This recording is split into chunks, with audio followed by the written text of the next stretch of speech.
Temba walked into a clothing shop and asked to see the pens that were advertised in the paper that day. We don't have an ad in the paper today, a customer service assistant told him. Temba insisted the sales lady was wrong, so he got a copy of the paper and went through it, eventually landing on an ad for pens from another local store. Exasperated, Temba glared at the sales lady with shame and he said, in the newspaper, the ad was for this store. Coach Tamipanda, you cannot find a more appropriate Temba story than this one for our I couldn't have, Mambo. And you know, one of the most interesting things is that I'm finding it when I'm also even trying to catch my own breath. But Temba has become my best buddy, and I sometimes worry that you'll take over the show. He's a special guy, this guy. I know that the day I go, he'll present this show. I mean, I found it amazing that he insisted that he saw the ad of that store until he realized it was a different store. But he says, no, in my paper, it was this store. It was this store. He's an interesting folk. Well, let me first welcome the owners of this platform. Good evening to you, hustlers and members of this family, and welcome to Wisdom Wednesday on Talk with Rams Live. We're on YouTube, Facebook, and Instagram as Talk with Rams on all platforms and live on all the 3 platforms. Thank you for choosing us. Thank you for following us on those platforms, liking the pages, and subscribing to YouTube. How important is customer service to you? How do you handle it? I will tell you this much. I give customer feedback. Good or bad, I give feedback. It is first for me to make sure that I am heard. And secondly, for them, the service provider, to know what I feel. If bad, for them to improve their ways. If good, to continue doing what is good. We would also like your feedback. Please comment and ask your questions on all our platforms. Please do not wait for 5 minutes before the end of the show to start commenting or asking questions, because then we don't get to respond. Also, and I see none of you uses it, which is a very strange thing, the WhatsApp line 067-271-8239. We'd like to get your WhatsApp voice notes. Interesting. I've been asking for customer feedback from you through a survey that we're running, and you're not giving it. I'm not sure why, as customers, we don't give feedback, because then we don't know that we're giving you the right. Coach, good evening officially, and welcome to the show. Thank you so much, Mambo, and thanks to Temba and the listeners that are viewing us right now. Great stuff. So, why is customer feedback important for business? I actually call it a Monday to Saturday, or a Monday to Sunday, depending on when you choose to pick your day, or your week rather. So it can be a Sunday to Sunday, it can be a Monday to Sunday, but it's 7 steps that literally qualifies us to know the importance of customer service, because without customer service feedback, we actually don't know that what we're offering is up to the standard of what we believe the customer should be satisfied about. So customer feedback gives us an opportunity to know that the offering that we have is of the standard that we've always believed, and it is embraced as we believe it by the customer at the end. Which is the most important person there.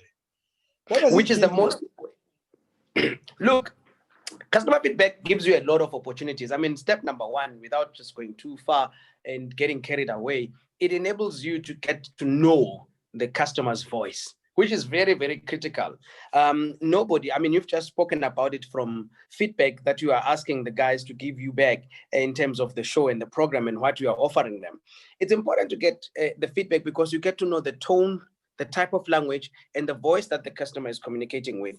And also in a world that is so competitive, I mean, I don't need to tell you much. This is the best digital content you can find on a Wednesday as Wisdom Wednesday live on Talk with Rams. But there is competition. Someone is live on Instagram, might not be the content that is so impactful into the business life, but you have competition of viewership. Somebody might be choosing to watch news right now instead of taking their business to another level. So to know that voice of a customer in that level of competition, it is important to pay attention and consider what is the voice of the customer in relation to the product that you offer. So the very first thing that you get to discover from customer feedback is that it gives you an opportunity to hear the voice of your customer.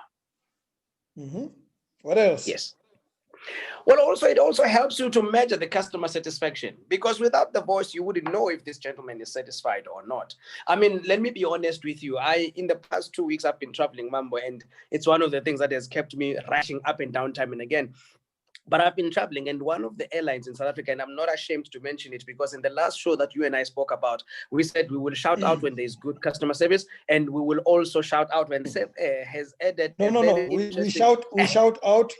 We shout out for good customer service, and we shout loud for bad customer service. Okay, so the shout out right now is going to Fly Safe Air, and I will tell you why I'm saying it helps me in terms of customer to measure my satisfaction as a customer. Fly Safe Air is having a very interesting process. They don't only tell you where is your boarding gate via SMS if you've given them your cell phone number in your booking. So they give you the boarding gate, they tell you the boarding time, and when you land in particular, you will get your luggage from. Talk with Rams live survey. You have no right to complain, to say, here he comes again with his boarding a number of times. And we say a customer is a shareholder in that business. So the most effective way of making the customer feel valued is to give him an opportunity to raise his opinion. That is very, very critical, because without him raising the opinion, there is no point of him being part of you. When the customer is proactively requested to share their opinion, they feel they are part of that business, and when they act accordingly, the level of their satisfaction increases. So who is acting accordingly in this case? It is you as a business. So if they are going to measure us on this platform and they say what the content that we are giving them is helpful to their business enterprises, is helpful to their entrepreneurial spirit, that helps you to increase the quality of content you give, and that also by default increases their level of satisfaction, because you are offering them solutions that are relevant to what they want to consume this content for in this particular time within a very competitive space. But I think it's also human nature, and I hope you agree with me, that we are scared of unhappy customers. We're scared to hear the bad feedback. But what does bad feedback do for us? How can we use it positively? Look, I don't believe that there is bad feedback, Mambo. We use that term, the customer complaint or the customer concern. But in all honesty, if you don't get negative feedback, the level of improvement in your business just dies. Let's just be that honest. If everybody rates you best, if everybody came to me, Mambo, and say, you dress well, you smell good, I have nothing to improve on. But if somebody says, you got to clean your armpit a little bit, you might be dressing well, but we have a concern about your armpit, I have something to improve on. I know Temba would say that to me without fail. So negative feedback is that, look, if there's one mathematic formula that I've always applied on what we define as negative feedback, minus is negative. I must take it in my business with a minus attitude in order to have minus multiplying with minus to get a positive out of it. So it is a platform for me to improve. Don't look at negative feedback as how you are doing business wrong. Look at negative feedback as an opportunity to repair what you do wrong in order to do right. Rather, we should do negative feedback constructively and convert those opportunities into bringing customers back into our fold than to look at that opportunity and say, well, he is negative, I'll rather shut my doors, or he's 1 in a million, let me get rid of him. Because negative news or bad news, Mambo, we grew up knowing this, travels quicker. Yeah, you know, a friend of mine once said, when he refers to customer service, and I think I made this example, he says, what is most important for me is the customer that I already have. And I want to keep them. I want to retain that guy. It would be great to get new customers, but I want to retain the ones that I have and make them happy. Is that part of the importance of feedback? When we spoke about the digital space, I think we were sometime in the month of June, in the peak of lockdown in South Africa. We spoke about the retention policy, where we say 60% of business that you get within your business establishment is based on retained consumers or customers. If you fail to retain customers, firstly, there is no point for you to be able to break even as a business, because those are the guys who keep you afloat all the time. That's number one.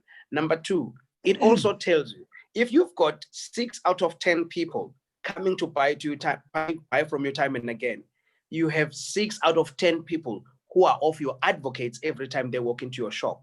So if they told one person about the greatness of your business and the level of satisfaction they get, you are getting 100% return of 6 people. So there will be 12 who get to know about the good service that you provide.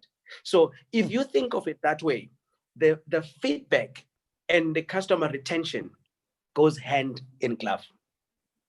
Wow. You know, I always play around with this thing. So I would say in a restaurant order something. Yeah. And let's say I'd say decaf cappuccino.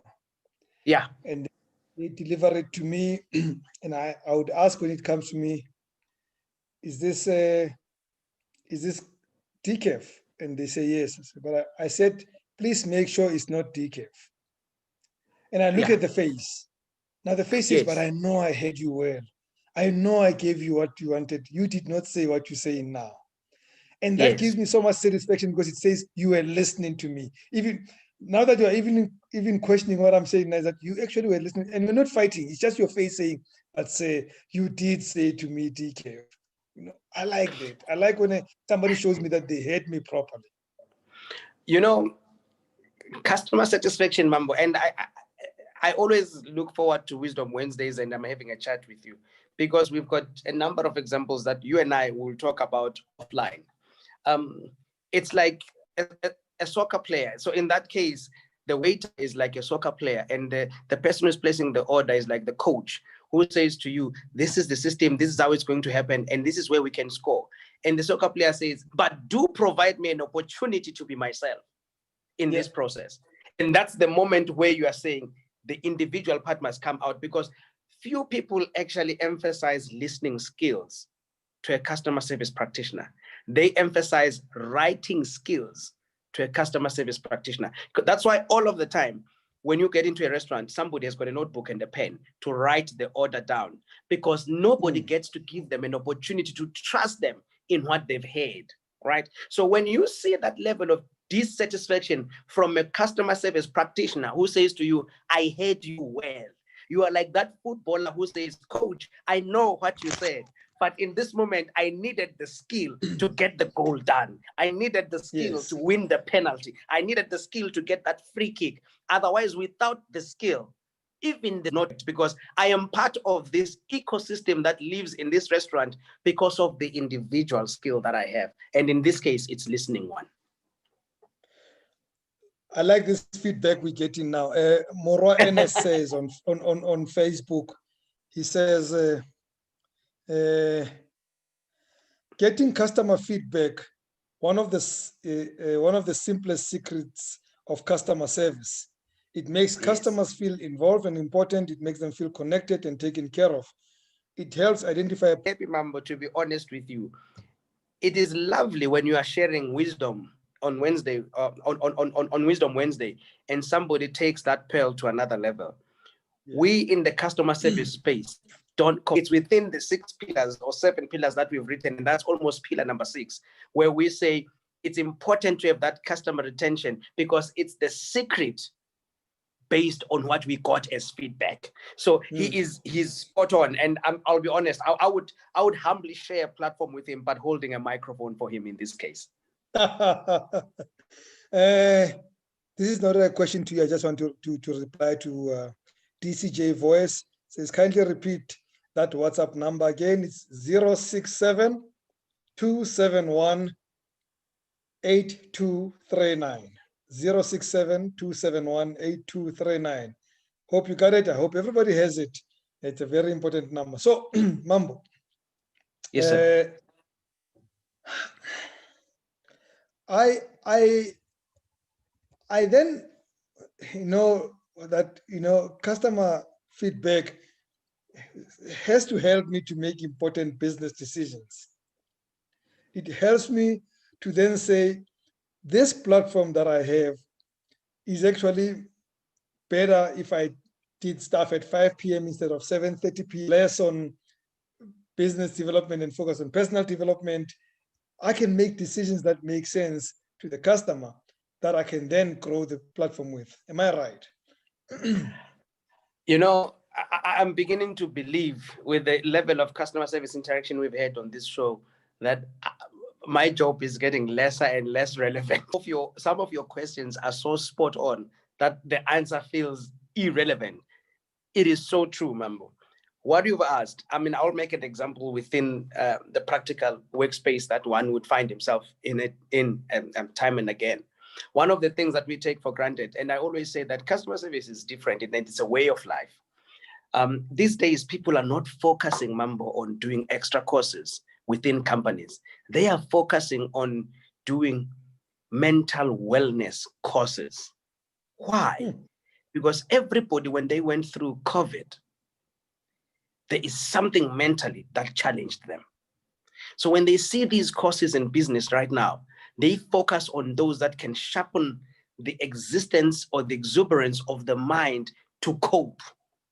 Why is it like that? It's because there should have been questions that say, what has happened mentally, or what has costed you mentally to prepare yourself for an unprepared situation such as the pandemic? So in this case, what we are saying, when you gather information from your workforce, which is your internal customer service, when you gather information from your external partners, which is actually your customers, you get to know the point of view of improving what you are doing well, and also working on what you do good to excel on it, because it's the only place where you can attract better customers. Now, I want to go back to the example that I used in answering your question. If the company takes care of your mental wellness, who would not want to join it? Because if it takes care of your mental wellness, there are issues that are covered there. It is your health. It is your ability to focus in your place of work. It is the ability to manage your finances, and it's the ability to cope with the unknown that you don't control. The first 3 are things that we control. So if a customer walked into your place and they knew that in this place, the unknown is controlled for me, the known is controlled for me, and the desired is controlled for me, why else would they go to somebody other than you? Right now, what we are doing, yes. Continue. Right now, what we are doing is to improve an entrepreneur, is to improve his business. Why would that person be tuned into a sports channel that excites the emotions but doesn't contribute to the bank balance as much as we are doing right now? Why else should they do that? Customer service. That's most, I'm sure, bottom line. Mambo, I want to pull, the way you are putting bottom line. There's an example that I saw in the news. I think it was day before yesterday, or it was early this morning, and it was on CNN. And it was Pep Guardiola, one of your favorite soccer managers, defending Kun Aguero for patting the assistant referee on the shoulder. And everybody was saying, no, it shouldn't happen. I mean, he should have been punished and all of that. And I said to myself, poor Kun Aguero was just a customer who reacted to a service provider or a person whom he acquires a service from and that he trusts. He reacted the same way he always does, as a sign of humility. But he did not know that he overstepped the line by other people's interpretation. But do you know what is the good story there? It's the one that we all don't talk about. The feedback that comes from the assistant referee. Because I don't think, if you look at her smile, that she felt offended. She understood the interpretation of the language to say, this gentleman is giving me feedback on the judgment I have given. He is saying, I accept it, even though I might feel I'm aggrieved, but because we have the final word, I accept it. And maybe you might have gotten it wrong, but I still accept it. That's what happens with feedback. We should be able to accept it, even when we feel aggrieved to take it. We should accept it. Why? Because at the end, it serves to improve who we are. Next time, Kun Aguero will take a better line, not to be judged offside, because he now understands the linesman or the assistant referee in this case knows how she manages her line. And when I patted the back, it was to say, you might have been wrong, but guess what? I'm willing to take your decision. What happens when feedback is contradictory? Let's make an example. Let's go back to Fly SFA. Yes. So you like the fact that they keep you constantly informed about everything that's happening, the aisle that you're gonna go into, the turnstile way, or the boarding gate where your luggage is gonna come out of. What happens when me, who's traveling with you, say to them, you're just overloading me with information, this is just too much? What do you do when you get contradictory customer feedback? I would rather be in a space, Mambo, where I over-communicate what is correct and relevant to every customer than to find myself leaving space to chance and interpretation by what the customer should be feeling. Let my customer, rather than to get into a position where they say, I would have felt better if they told me. I'll give you another one. Uber Eats does something incredible. You place an order. They give you an opportunity to track your order. And as you track it, you get to see how far it is. Do you know what that does to you? It's not only the preparedness of the table for plating, but it also makes you to judge your own security system at your gate. You know how vulnerable you are. So you should move at the right time when you know that you are meeting the right person. You exchange the goods, you walk away. So it might sound like it's over-communicated, but the truth of the matter is the customer is informed. It's not over-communication, it's information. So if somebody says this is overload, it is okay. We appreciate that and we take it. Information of knowing where their luggage carousel is located at. We appreciate your concern, but truthfully, based on the survey, this is what the majority says. And we will still take yours and upload it for those who may feel that they may want not to have this type of information. Now, and this is probably my final question. Yes, sir. Could customer service, rather customer feedback, be anti-change? And I'm going to give you an example.